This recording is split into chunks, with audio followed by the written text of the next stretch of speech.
Extrait de Charline, On ne n'est pas infirmière, illustré par L'Homme étoilé, paru chez J'ai lu en 2020, page 75-78. Charline, l'auteur, est infirmière libérale. Une bonne soignante est celle qui arrive à différencier l'empathie et le partage. Tu peux être touché pour ce qui arrive à ton patient, mais garde en mémoire que la vie des gens, ce n'est pas la tienne. Une infirmière en soins palliatifs. Tu as déjà pleuré devant tes patients? Oui, non. En fait, je ne crois pas. Mon étudiant me posait beaucoup de questions depuis le début de son stage, mais je crois que c'est la première fois que j'hésitais autant avant de lui répondre. Je fixais mon volant et dans un flashback assez glauque, j'ai repensé à toutes les scènes de soins qui m'avaient émue, choquée, troublée au point de me faire pleurer. Mais rien. Je n'avais en fait jamais pleuré devant mes patients. En revanche, j'avais rigolé, beaucoup, comme la fois où j'avais dû mimer coproculture à un patient géorgien qui ne parlait pas français et qui m'avait gentiment proposé de le lui expliquer en russe. Mon allemand LV2 du collège n'emmenait pas large. J'étais étudiante en 2e année dans un service de suicidants. Mi-psy, mi-médecine, ce service très intéressant accueillait les personnes qui avaient tenté de suicider ou qui avaient lancé un appel au secours dans des passages à l'acte plus ou moins violents. J'y ai même appris qu'avaler de la lessive poudre faisait plus de mousse que de mal. Mon patient, lui, était en transit, aussi bien dans sa vie de réfugié que dans cet hôpital où on ne savait pas bien où le mettre. Et de transit, il en était justement question ce matin-là, alors que j'avais comme mission de lui faire faire une coproculture. Le voyant relever un sourcil, j'en ai conclu qu'il ne comprenait pas qu'il devait déposer ses dans le petit pot que je venais de poser devant lui. J'avais l'impression d'être dans une partie de devinette entre un sourd et un aveugle. J'ai donc fini par prendre le pot et mimer, affichant sur mon visage une grimace bien connue. Poussez! Félicitations, c'est une belle petite coproculture. Et pile au moment où je répétais caca, pot, la porte s'est ouverte. Pour l'effort et l'ingéniosité, je vais ajouter 2 points à ta note de stage. Tu savais qu'on a une collègue aide-soignante dans le service d'en dessous qui parle russe? Bon, je vais l'appeler et elle va venir expliquer au monsieur comment faire caca dedans. Mon infirmière encadrante a refermé la porte et le patient a levé les mains au ciel en s'écriant dans un éclat de rire ha ha ha, caca, dedans. Il avait finalement compris. Mais puis-je rire de tout avec mes patients? C'est la question que je me suis posée lorsque j'ai compris que ma technique d'approche de l'autre reposait en grande partie sur l'humour. Admettons. Mais quand même, ils sont malades et n'ont certainement pas envie d'en rire. C'est ce que je me disais avant d'être soignante. Enfin, après quelques maladresses pour tenter d'amuser mes camarades, j'ai rapidement compris que rire aux dépens d'un autre me ferait souvent passer pour quelqu'un de méchant, mais que rire aux dépens de moi-même me ferait toujours passer pour quelqu'un de marrant. Et heureusement pour moi, mes lunettes à gros foyer, mes béquilles et ma poitrine qui s'acharnait à pousser vers l'intérieur plutôt qu'à pointer sous mon t-shirt m'auront offert matière à rire souvent de moi.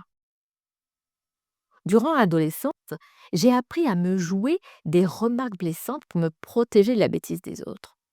L'humour était une armure qui, conjuguée à une répartie efficace, devenait une arme contre celui qui oserait m'approcher et me faire du mal. J'étais loin de penser que je m'en servirais plus tard avec mes patients pour leur faire du bien. Et puis, en entrant à l'école d'infirmière, j'ai vu les gens différemment. Il n'était plus question de m'en protéger. J'étais leur soignante. J'étais là pour eux. Ils me sont apparus comme des êtres vulnérables traversant une période de fragilité qu'il fallait protéger et entourer de douceur. À leur contact, mon armure s'est ouverte sur un cœur un peu fragile et pas vraiment prêt à accueillir leur peine, leurs larmes et leur corps en souffrance. Je ne cherchais plus à me protéger de l'autre. Maintenant, j'avais envie de le comprendre. Mais pour bien le soigner, j'avais besoin de savoir comment mes collègues diplômés géraient la souffrance de ceux qu'ils n'arrivaient pas toujours à soulager. Pendant le tout premier stage de ma formation, dans le service de neurologie qui m'avait froidement accueilli, je me suis rapprochée d'une soignante. Aussi petite que large, quand je la regardais pousser son chariot de soins dans le grand couloir.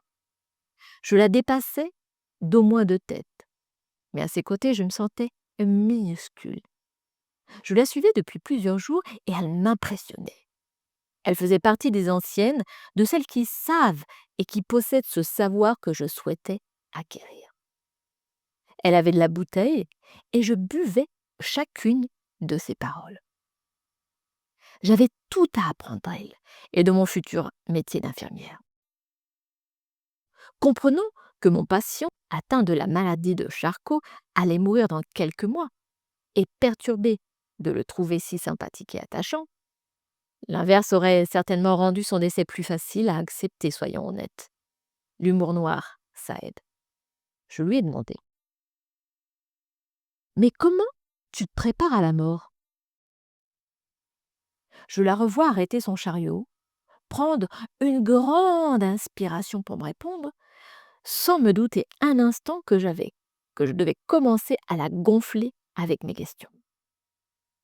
Je m'apprêtais à accueillir l'un de ses conseils les plus importants de ma carrière, celui qui allait me permettre de m'occuper avec professionnalisme de mes futurs patients en fin de vie.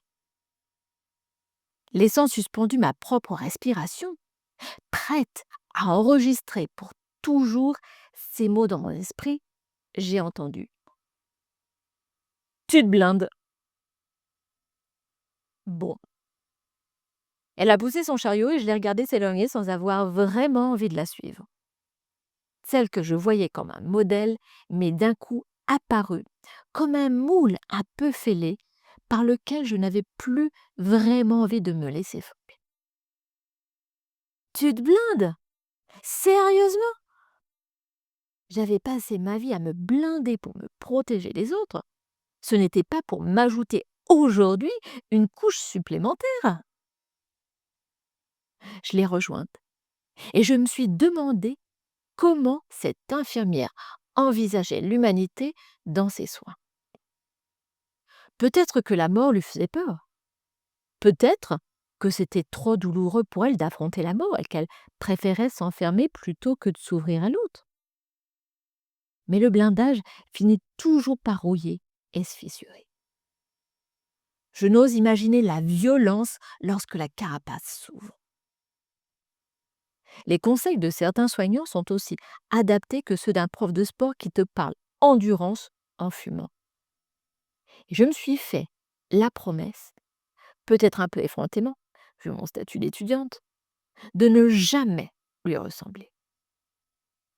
De prendre ce qu'il était bon de prendre de son expérience, mais de rester aussi critique vis-à-vis d'un point de vue qui ne correspondrait pas à ma façon de soigner. Un peu comme le fait un adolescent qui s'émancipe de ses parents et qui essaierait de ne pas reproduire leurs échecs. Ce jour-là, j'ai compris qu'il fallait que je me forge ma propre identité de soignante. J'ai donc fait le choix, peut-être un peu risqué, l'avenir me le dira, de ne pas me blinder et de laisser mes émotions s'exprimer au gré de mes soins. Je me dis que si je ressens quelque chose pour un patient à un moment précis, c'est qu'il y a une raison, que cette émotion a un intérêt et qu'elle peut m'aider à mieux le soigner.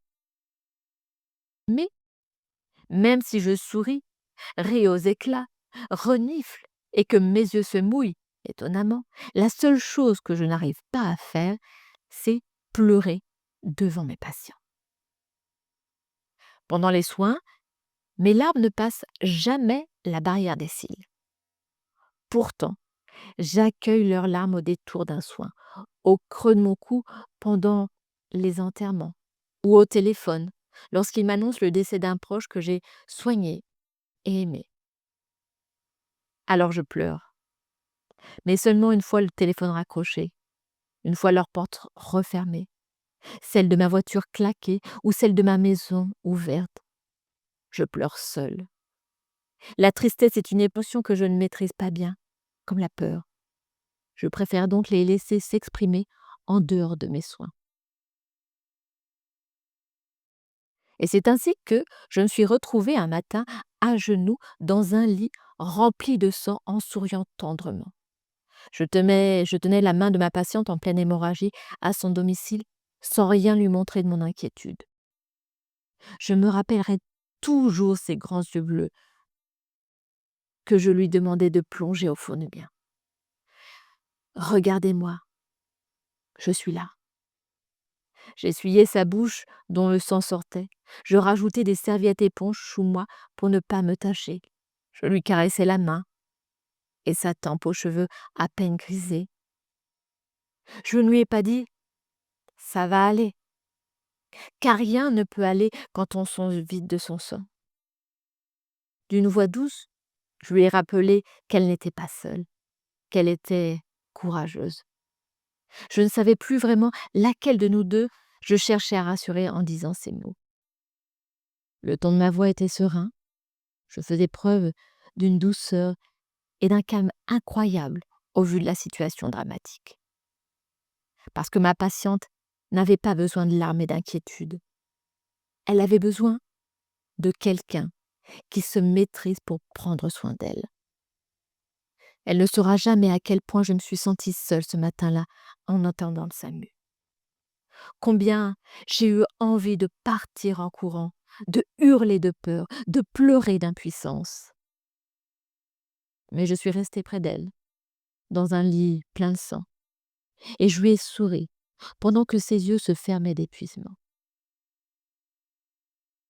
C'est le médecin du SAMU qui m'a reconnectée à la réalité. Il m'a touché l'épaule et m'a dit « Vous avez géré toute seule. Vous vous êtes bien débrouillée. Vous pouvez être fière. » Devant lui, j'ai pleuré à grosses larmes. Non pas de fierté, mais de toute la peur et de la tristesse que j'avais fait se taire pour mieux l'écouter elle. Il n'est pas simple de laisser s'exprimer des émotions extrêmes devant les patients. Peut-être parce que l'on se dit que ceux que l'on soigne attendent de nous que nous contrôlions nos émotions pour mieux accueillir les leurs. Et pourtant, nous rions avec nos patients. Le rire est une émotion que l'on exprime avec plus d'aisance quand on est soignant. Parce qu'en rigolant, on n'a pas ce sentiment de faiblesse que pourrait laisser paraître la tristesse. Avec le rire, on se connecte au plaisir d'être avec l'autre, au vivant, en laissant de côté la maladie, la mort et son silence. Mais comment continuer de rire quand on a peur? Comment rire quand il y a autant de vie dans un corps que de mort dans un regard que l'on peine à soutenir? Quand tout n'est que souffrance. La vie, c'est de la violence, de la naissance à la mort, du premier souffle qui t'ouvre les poumons au dernier qui interrompt les battements de ton cœur. J'avais la main sur la poignée de sa porte parce que sa femme m'avait appelé la veille. Il est faible, il veut te voir. Depuis quelques jours, mon patient était hospitalisé dans ce service de soins palliatifs. Ça faisait bizarre de le voir là-bas après tout ce qu'on avait vécu à domicile.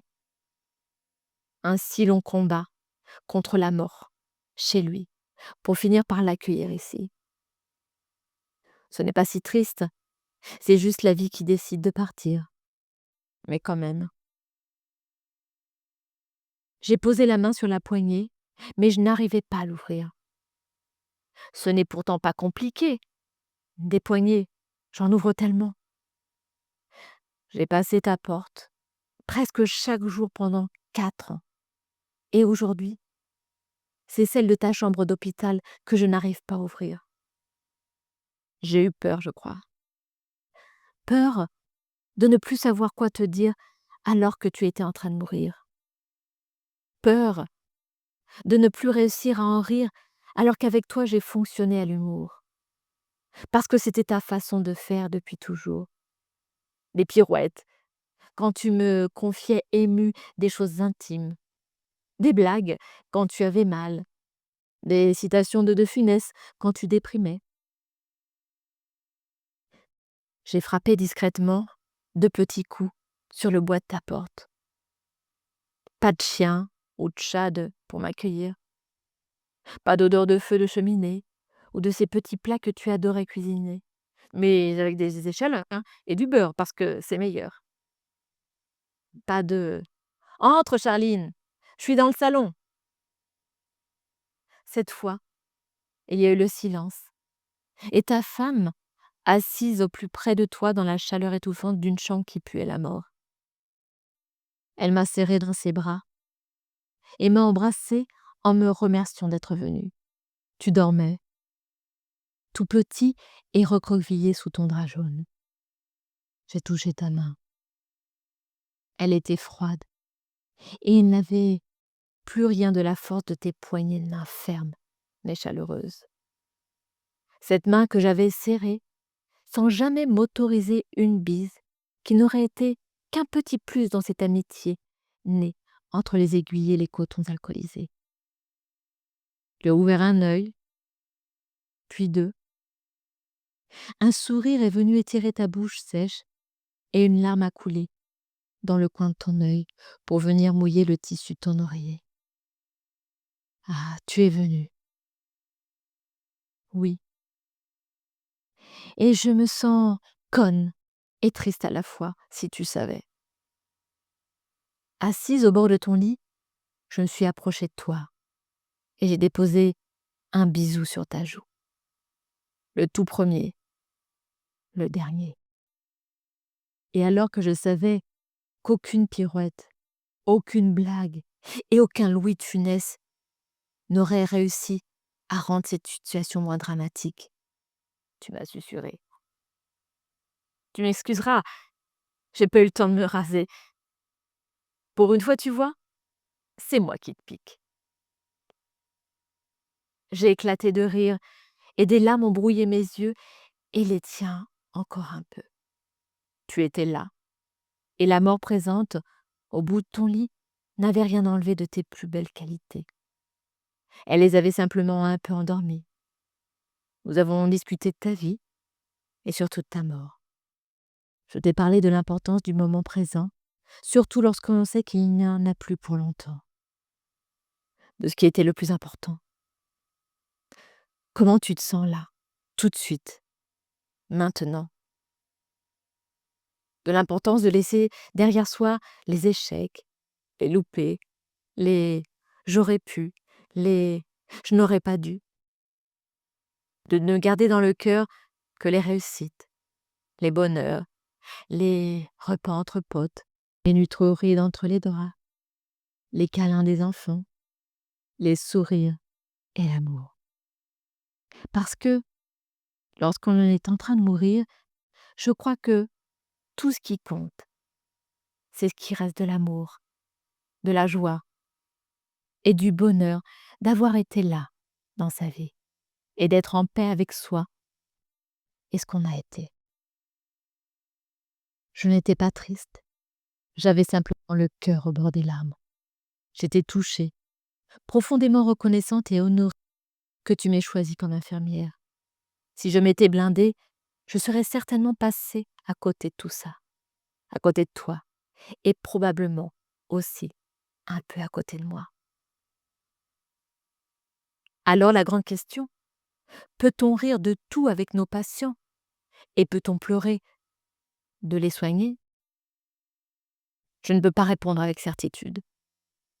Ce qui importe, je crois, c'est de ne surtout rien bloquer de nos émotions et de les accueillir comme faisant partie du soi et de cette chose merveilleuse que demande de nous ce métier.